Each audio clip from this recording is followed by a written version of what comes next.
Salam Bapak, Ibu, dan Saudara-saudari. Mari kita mendengarkan firman Tuhan. Terlebih dahulu kita berdoa.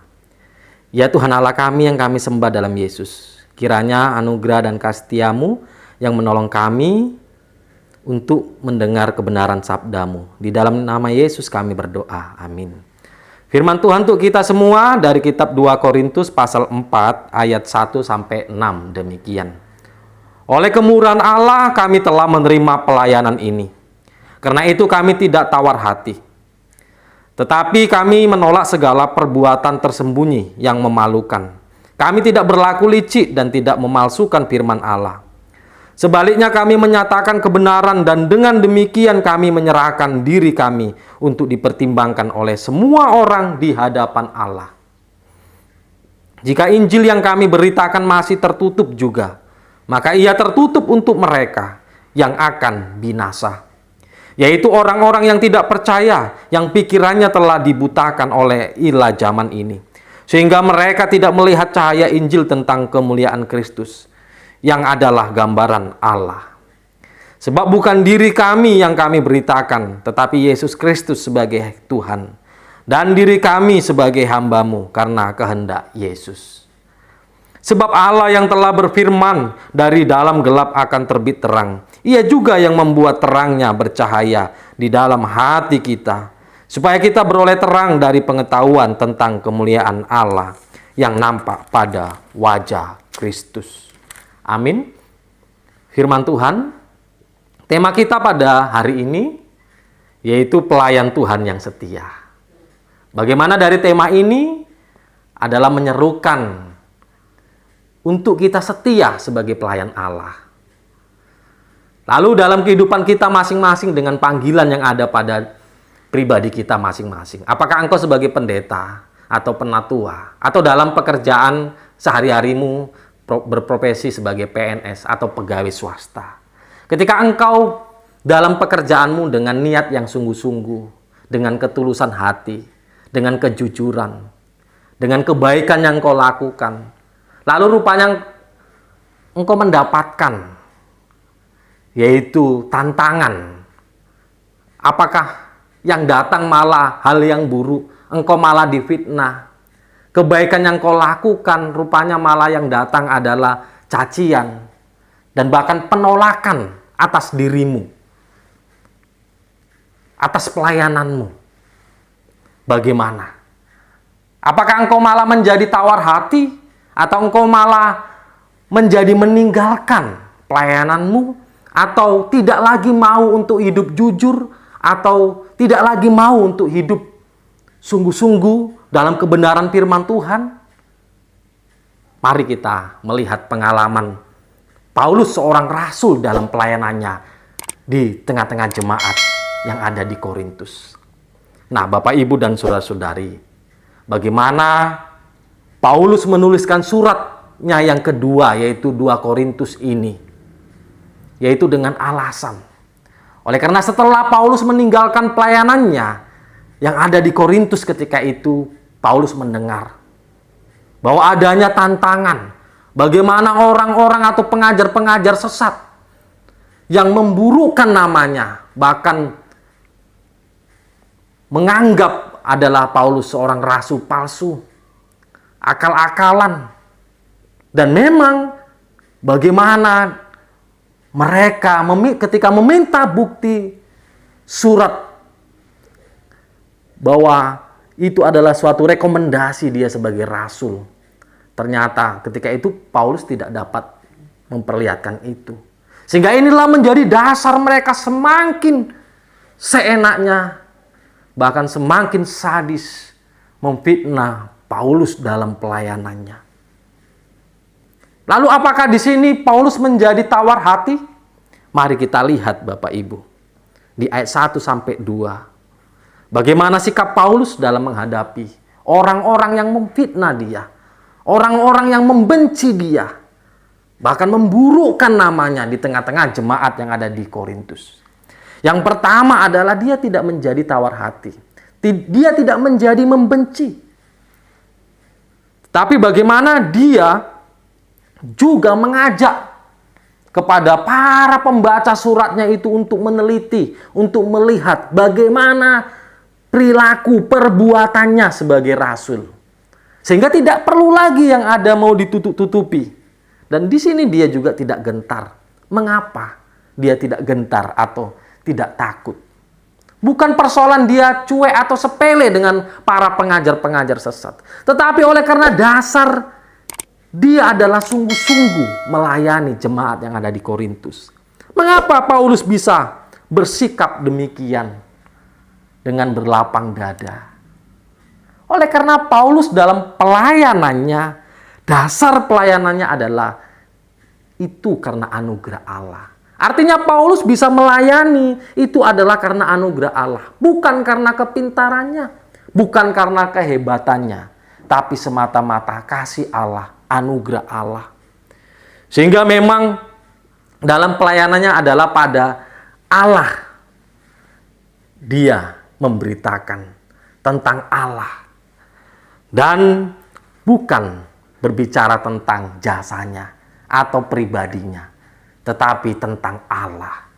Nah, Bapak, Ibu, dan saudara-saudari, di ayat 3-4 kita boleh melihat apakah pelayanan Paulus tidak pernah mengalami kesulitan, atau selalu lancar, atau selalu mulus, atau selalu berhasil. Ternyata Bapak Ibu tidak. Bagaimana Paulus juga menghadapi tantangan, bahkan penolakan tentang pemberitaannya, tentang Injil yang dia bawa. Di samping dia mengalami penderitaan, cacian, bahkan dianggap rasul palsu, rasul licik. Tetapi di sini Paulus tidak menjadi tawar hati atau tidak meninggalkan panggilannya, melainkan dia tetap setia kepada panggilannya itu sebagai seorang rasul, memberitakan kabar baik, melayani Tuhan.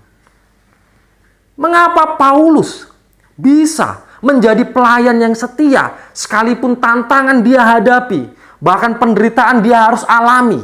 Kenapa Paulus tetap menjadi pelayan yang setia? Mari kita melihat. Oleh karena memang di samping Paulus melihat pelayanannya adalah anugerah Allah, kasih Allah atas dirinya yang sudah dipanggil.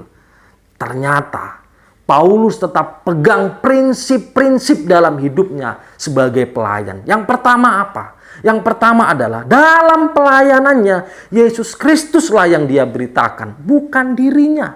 Sehingga bukan kemuliaan dirinya yang dia sampaikan, yang dia nyatakan, tapi kemuliaan Allah tentang Yesus Kristus sang juru selamat yang dia beritakan di tengah-tengah jemaat. Nah, kemudian yang kedua adalah dia memposisikan dirinya sebagai hamba Allah.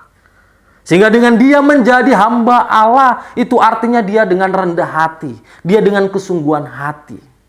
Dia tidak sedikit pun menyombongkan dirinya, menganggap dirinya pintar, dan menganggap dirinya hebat. Tapi dia memposisikan dirinya sebagai seorang hamba Allah.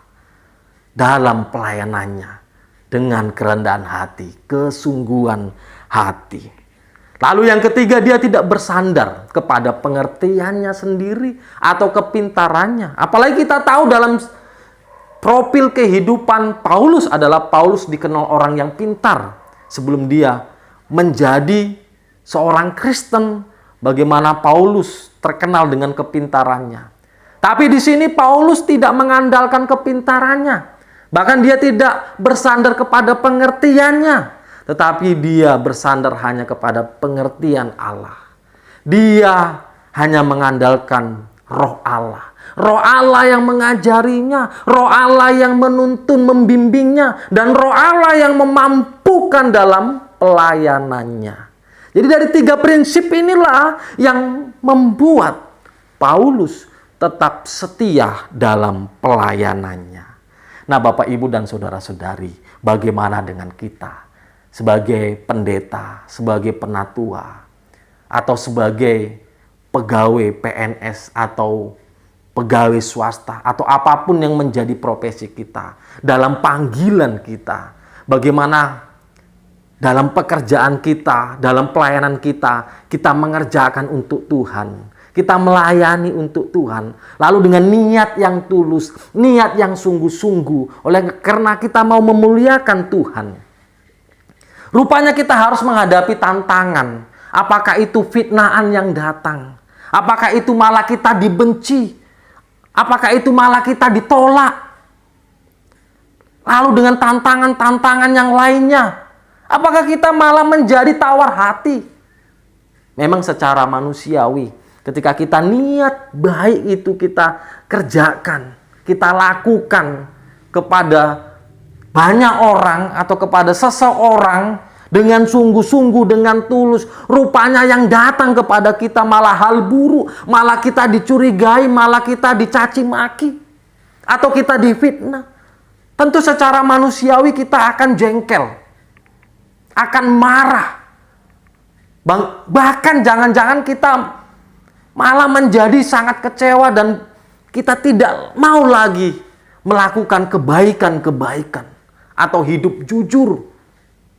Tapi firman Tuhan hari ini melalui pengalaman Paulus, seorang rasul yang begitu memegang prinsip, mari Bapak Ibu dan Saudari, dalam kehidupan kita jangan berhenti kita untuk senantiasa hidup dalam kebenaran firman Tuhan, dalam kejujuran, dalam ketulusan, dalam kesungguhan. Setiap kehidupan kita, pekerjaan kita, pelayanan kita, mari kita nyatakan melalui pekerjaan kita itu, melalui pelayanan kita itu, bahwa nama Tuhan yang kita muliakan.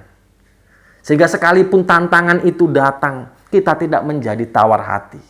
Oleh karena kita itu mengerjakan adalah untuk Kristus. Oleh karena kita melakukan kebaikan adalah untuk Allah. Sehingga kita tidak menjadi kecewa ketika yang datang malah yang buruk, malah cacian, malah fitnahan atau curiga. Tapi kita malah semakin sungguh-sungguh lagi untuk melakukan kebaikan-kebaikan. Sehingga bagaimana diri kita tetap setia kepada Allah untuk hidup di dalam firman-Nya, untuk hidup di dalam kasih-Nya, untuk melakukan kasih-Nya itu, untuk melakukan pelayanan di tengah-tengah kehidupan kita, di tengah-tengah jemaat. Sehingga melalui firman Tuhan hari ini, mari tetap kita menjadi pelayan yang setia, pelayan Tuhan yang setia, dengan kerendahan hati, kesungguhan hati, ketulusan hati, sehingga nama Tuhan senantiasa dipermuliakan di tengah-tengah kehidupan kita. Amin. Mari kita berdoa. Terima kasih ya Tuhan. Kiranya Tuhan memberkati firman-Mu. Sehingga bagaimana firman-Mu ini benar-benar kami hidupi. Oleh Roh Kudus-Mu itulah yang memimpin kami dalam kehidupan kami. Memampukan kami untuk menjadi pelayan Allah yang setia. Di tengah-tengah kehidupan kami, aktivitas kami dalam panggilan yang ada pada diri kami, untuk setia menjadi pelayan Allah, menjadi pekerja Allah. Terima kasih ya Tuhan. Di dalam nama anak-Mu Yesus kami berdoa dan bersyukur. Amin. Shalom. Tuhan memberkati.